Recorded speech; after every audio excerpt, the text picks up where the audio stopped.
Hi everyone. Today let's discuss about how we can handle drop downs in Playwright. Normally there are two types of drop downs that we handles. One is static drop down. It is being created behind the scene via using the select element. As you can see over here, it has some options 1, 2, and 3, and we can see it over here as well. Now, the next type of drop down is the dynamic drop down, and it is created by making use of the UL and LI elements. Now, if you just observe it, it is kind of auto suggestion drop down. So when you start typing something, it is giving some options as suggestions that we can select. So let's just inspect it, and as you can see over here, its structure is given by the UL and LI elements. So we are going to handle both of these type of drop downs in our project. And we are not going to create a project from scratch because we have already created it into our previous session. So if you haven't done it, please watch my earlier session so that you're able to set up the project. Now let's just create a new file and just name it as dropdown test.spec.js.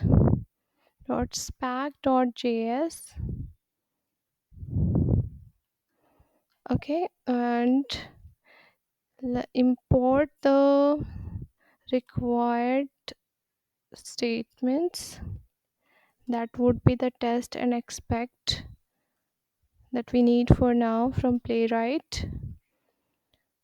And after doing this, let's just create the test method in which we are going to handle the drop down. Let's just handle the static drop down first.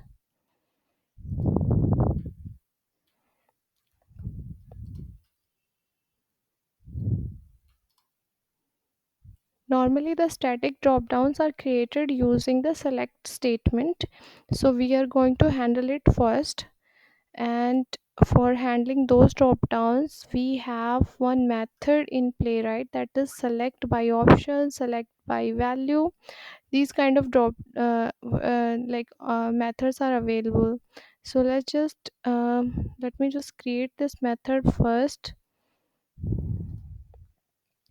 Okay, so here I have made use of the test method, which normally takes the two argument. First is the method name, and second is method's functionality. So it is given by the this method, and I have also destructured one component, that is page, and we are going to make use of it in our project, so that we can write the statements. So first step would be to go to the specific website. So for visiting the website, we have one method in Playwright that we can make use of, is go to method, and it is available in the page component. So let's just make use of page and call the go to method and provide the URL of the demo website that we have discussed just now. So let's just copy this URL and paste it into our project. Okay, now next step would be to find the drop down and select it option. So for selecting the option, we have one method that we are going to make use of, is await page dot select option. So by making use of the select option method, we can select any option for the static drop down. So it is only going to work if the drop down element type is select. So let's just select this second drop down, and its value is 2. So go back to the project, and over here we are going to provide two parameters to this method. First would be the type of the element, so it is select element, so we have provided. Now we have to provide a value for it. Since we want to select the second option, so I have provided value as 2. Now that we have provided the value, we are going to assert that it has selected the correct option is selected. For that, first need to find the locator for it, or you can say its value for it. So for that, let's just create expected select option value. Okay, now await page, and we have one method, eval method, that we can make use of it here. And here also we have to provide the two statement. First would be to tell the about the type of element that we are using, and second statement would be the function. So we are going to make use of the function as el, and we are going to find the value for it.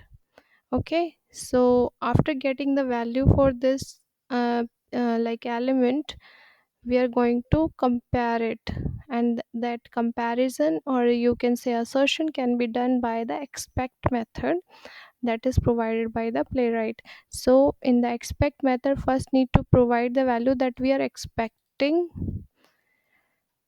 and we are going to provide it by this.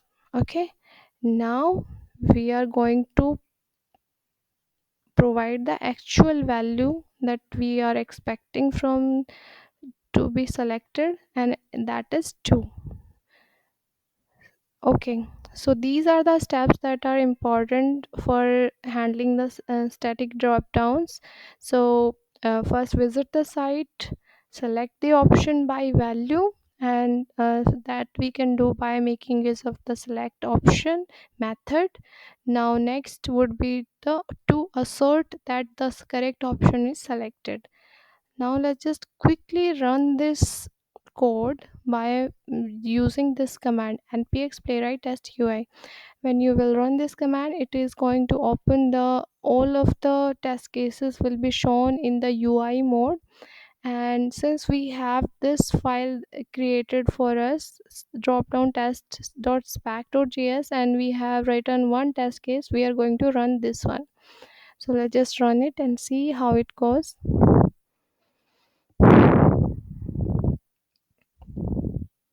Okay, it is working fine. As you can see over here, it has selected the correct drop down as well.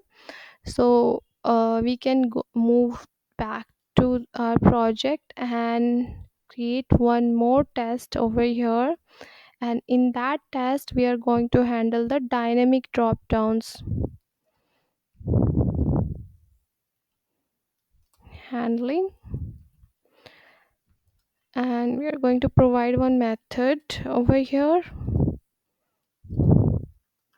Okay, and don't forget to destructure our page.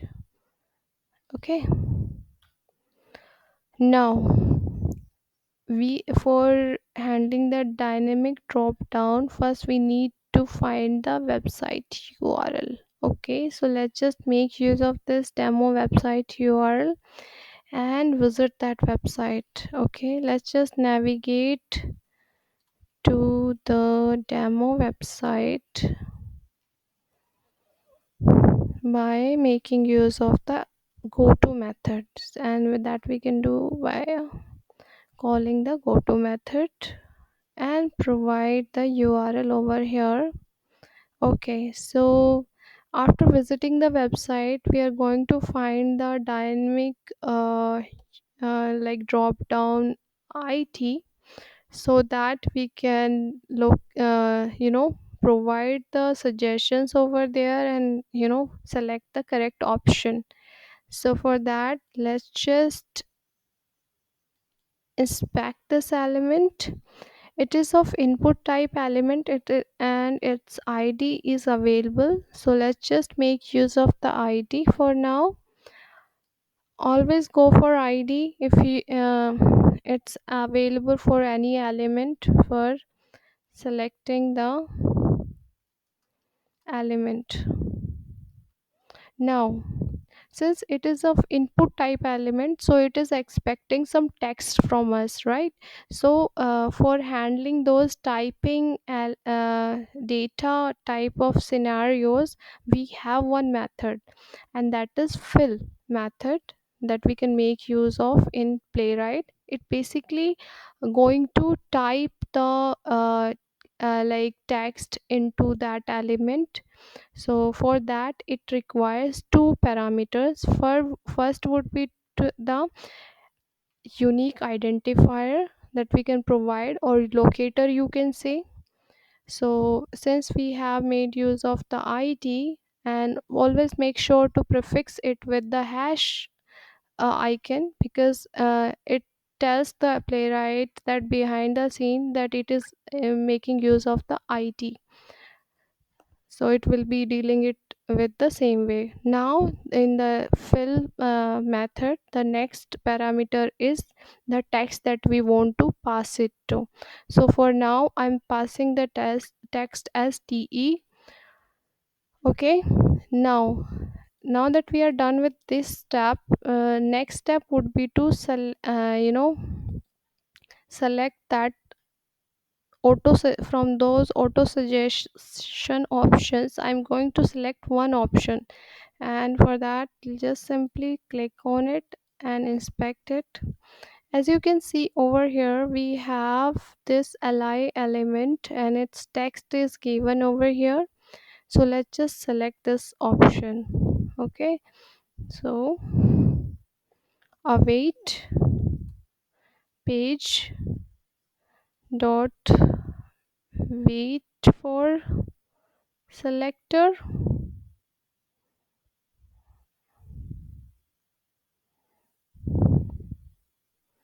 Okay, and what will be the selector?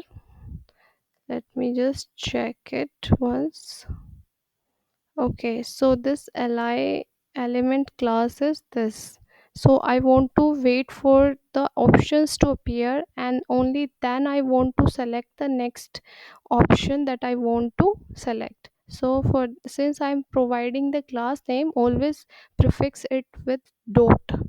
So let's just provide the class name, so it will wait until the selector is available for selecting. Now the next step would be to select our option. For that, just paste dot click, and what option we want to click over here, just provide this. Let's just click on any first element that is that we are getting over here. So let's just provide the locator, and locator would be the same, the dot ui menu item. And then first, this first method is make sure to select the first element and then click. It is going to select the first element and then it is going to click on it. Let's just run this once and see how it goes. Okay, now it is showing two methods, and let's just run this dynamic drop down method, or test case you can say. Okay, so it has navigated to that, and it has selected the option and it options, and it does run successfully. So we can say that it is working fine. As you can see over here, it has shown the drop down elements and it is working fine. Okay, so that's how we can handle the drop downs in Playwright. And if you have any suggestions that you want to add into it, like if you want to like select multiple items, then or you can also provide like some locator over here, and also add on those elements. So thank you. Let's meet in the next session.